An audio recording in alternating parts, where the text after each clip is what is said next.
কেমন আছেন বন্ধুরা? আমার বাড়ির এক কোণে সুবাসিত গোলাপ ফুটেছে। আশপাশের পরিবেশটা তেমন ভালো না, তবুও আপন মনে সুবাস ছড়াচ্ছে। ঠিক তেমনই আমাদের চারপাশে এমন অনেক মানুষ আছে, স্থান যেমনই হোক, তারা গোলাপের মতোই ফুটে, সুবাস ছড়ায়।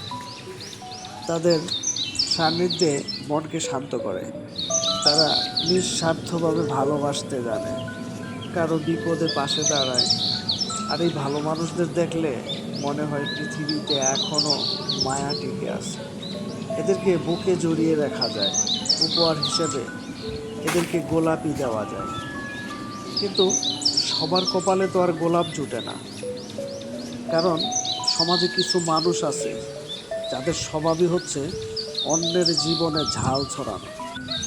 এরা অন্যের ভালো দেখতে পারে না, পেছনে পরনিন্দা করে, সুযোগ পেলেই বিষাক্ত কথা দিয়ে অন্যের মনকে ক্ষত বিক্ষত করে। আসলে এরা দেখতে যতই সাধারণ হোক, এদের ভেতরে লুকিয়ে থাকে হিংসার প্রচণ্ড জ্বালা। তাই আমি একটা কথাই বিশ্বাস করি, সবাইকে গোলাপ ফুল দিয়ে বরণ করা যায় না। যে মানুষটা গোলাপের মতো সুন্দর, তাকে আপনি অবশ্যই ভালোবাসা দেবেন। কিন্তু যে মানুষটা মরিচের মতো ঝাল ছড়ায়, যে সারাক্ষণ আপনার ক্ষতি করতে চায়, তাকে গোলাপ দিয়ে লাভ কী? বরং তাকে সমাজ শিখাতে মরিচের মতো ঝালটাই তাকে দেওয়া উচিত।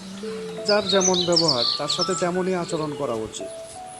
তাই সুন্দর মানুষের জন্য ভালোবাসা, আর বিষাক্ত মানুষের জন্য আমাদের দূরত্ব আর কড়া জবাব, এই মরিচ। ভালো থাকবেন। আজ এই পর্যন্তই। আসসালামু আলাইকুম ওয়া রাহমাতুল্লাহি ওয়া বারাকাতুহু।